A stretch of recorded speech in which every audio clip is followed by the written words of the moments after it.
Assalamualaikum warahmatullahi wabarakatuh. Apa kabar semuanya? Semoga kesehatan dan keberkahan selalu meliputi kita semua. Amin. Kali ini saya membawakan kisah asal muasal air Zam-Zam dan berdirinya kota Mekah untuk melengkapi kisah Nabi Ibrahim alaihissalam yang di video saya sebelumnya ya guys. Sebelum saya mulai, saya ucapkan terima kasih kepada semuanya karena sudah klik channel ini. Langsung saja cekidot. Di video saya sebelumnya dengan judul kisah Nabi Ibrahim alaihissalam, setelah Nabi Ibrahim anak pertamanya yang dengan Siti Hajar bernama Ismail. Kala itu Nabi Ibrahim kembali mendapat perintah untuk segera berhijrah bersama Siti Hajar dan Ismail. Dan benar saja mereka bertiga kembali hijrah ke suatu tempat yang sangat tandus dan gersang. Ketika tiba sampai di tanah tandus dan gersang itu, Nabi Ibrahim alaihissalam tiba-tiba meninggalkan mereka berdua. Ya Ibrahim, kenapa kamu meninggalkan kami di sini di tanah tandus dan gersang? Nabi Ibrahim hanya menunduk dan tidak menjawab apa-apa. Untuk kedua kalinya, Bunda Hajar pun bertanya dengan pertanyaan yang sama, dan Nabi Ibrahim pun tidak menjawab, hanya menunduk saja. Akhirnya, Bunda Hajar pun mengubah pertanyaannya. Hai Ibrahim, apakah ini perintah Allah? Nabi Ibrahim tidak menjawab apa-apa, tapi menganggukkan kepalanya berulang kali. Baiklah, jika memang itu perintah Allah, Allah tidak akan meninggalkan kami berdua. Pergilah Ibrahim, semoga Allah merahmatimu. Kalian semua pasti bertanya-tanya, kenapa Nabi Ibrahim tidak pernah menjawab pertanyaan Bunda Hajar? Karena Nabi Ibrahim jika sudah diperintahkan Allah Subhanahu wa Ta'ala tidak akan bertanya apa dan kenapa, langsung dilaksanakan.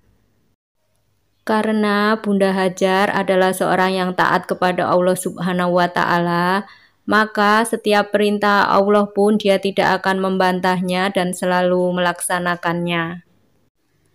Setelah Nabi Ibrahim kembali ke Palestina, Nabi Ibrahim ini berangkat dengan cucuran air mata ya guys. Sambil terus berdoa kepada Allah Subhanahu wa Ta'ala agar anak keturunannya nanti diberi keberkahan. Ketika Nabi Ibrahim alaihissalam sudah jauh dan Bunda Hajar pun mulai membuka perbekalannya. Ternyata perbekalan airnya sudah habis. Nabi Ismail yang kala itu masih kecil dan menyusui menangis terus karena kehausan. Dengan sangat tenangnya Bunda Hajar meletakkan Nabi Ismail alaihissalam di atas tumpukan batu agar sedikit nyaman. Bunda Hajar pun bergegas mencari sesuatu untuk membantu keadaan mereka. Dengan melihat bukit-bukit di sekitar lembah. Dengan mengukur, maksudnya kira-kira bukit mana yang bisa dijangkau dan ada mata airnya. Akhirnya Bunda Hajar pun menemukan bukit yang bernama Syafa yang kira-kira dapat didekatinya dan ada sumber airnya. Bunda Hajar pun berlari ke bukit itu dan berharap ada sesuatu yang dapat diminum atau dimakan untuk anaknya. Sampai di bukit Syafa ternyata tidak ada apapun yang bisa diminum ataupun dimakan. Kemudian dia menolehlah ke arah bukit lain. Nah, di bukit itu nampaklah gelombang mirip air. Bukit itu bernama Marwah. Bunda Hajar pun bergegas ke Bukit Marwah tersebut. Sampai di puncak Bukit Marwah pun ternyata tidak ada yang ditemukan apapun untuk bisa diminum oleh Nabi Ismail alaihissalam. Ketika itu dia kembali menoleh ke Bukit Safa. Ternyata di Bukit Safa ada gelombang air yang memungkinkan adanya air di situ. Sampai Bukit Safa ternyata tidak ada air yang bisa ditemukan. Begitu seterusnya, Bunda Hajar berlari bolak-balik sampai 7 kali untuk menemukan air dari Bukit Safa ke Marwah. Dan sebenarnya gelombang air yang dilihat Bunda Hajar ini adalah Fata Morgana, yaitu pembiasan cahaya matahari yang terjadi karena perbedaan suhu udara karena kerapatan wilayah luas dan sangat terik. Peristiwa Bunda Hajar berlari dari Bukit Safa ke Marwah sampai 7 kali. Peristiwa ini menjadi syarat untuk menunaikan umroh dan ibadah haji. Karena Bunda Hajar sudah bolak-balik 7 kali dari Safa ke Marwah, Bunda Hajar pun beristirahat dan menoleh ke arah Nabi Ismail alaihissalam. Bunda Hajar pun sangat kaget, tiba-tiba dia melihat cercahan air keluar dari tanah, semakin lama semakin deras. Bunda Hajar pun bergegas mendekatinya dan membuat kubangan dengan tangannya dan sambil berusap Zam-Zam. Zam-Zam itu adalah bahasa Mesir yang artinya berkumpullah. Dan kata ulama, ucapan Bunda Hajar Zam-Zam itu yang keluar dari mulut semua orang memberikan pahala dan berkah kepada Bunda Hajar. Keberadaan air Zam-Zam pun masih ada sampai saat ini. Dan ajaibnya air Zam-Zam ini sampai sekarang walaupun pemakaian begitu banyak sekali namun tidak pernah habis. Mungkin kalau sumur biasa sudah habis dan kering. Dan bagi yang sudah menunaikan ibadah umroh maupun ibadah haji, pasti tidak asing dengan air ini. Kembali lagi ke cerita semula, yaitu Bunda Hajar. Setelah membentuk bendungan tersebut untuk air Zam-Zam, pada saat yang bersamaan suku Jurhum, yang merupakan suku terbesar dari daerah Yaman. Suku Jurhum ini orangnya sangat pintar dan cerdas sekali, menguasai teknologi yang bagus pada saat itu, serta mempunyai adab dan kesopanan yang sangat tinggi pula. Kebetulan suku Jurhum ini lagi berhijrah mencari tempat untuk penghidupan ke daerah Syam. Untuk menuju Syam ini, suku Jurhum harus melewati tempat tandus yang ditempati oleh Nabi Ismail dan Siti Hajar ini.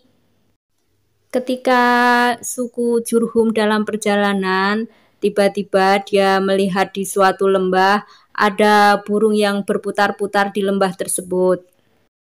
Suku Jurhum pun sangat tercengang melihat kumpulan burung tersebut. Karena asumsi mereka kalau ada burung yang berputar-putar ataupun berkumpul di daerah tersebut, maka daerah tersebut ada sumber airnya. Suku Jurhum pun berjalan ke lembah itu. Dari kejauhan, suku Jurhum pun melihat seorang wanita yang sedang menggendong anaknya yang masih kecil. Dan ternyata itu adalah Bunda Hajar dan Nabi Ismail alaihissalam.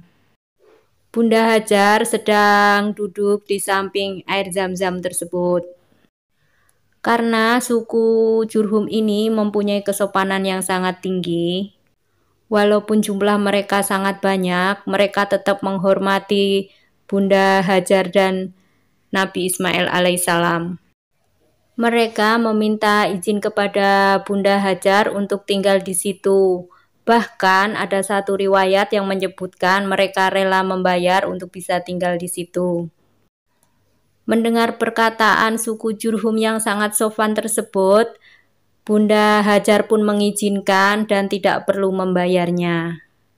Ada satu riwayat yang menceritakan bahwa pembangunan kota Mekah itu hanya terjadi dalam beberapa jam saja. Maksudnya dari matahari terbit sampai matahari tenggelam, kota Mekah itu sudah selesai dibangun. Dari pembuatan rumah dan lain sebagainya.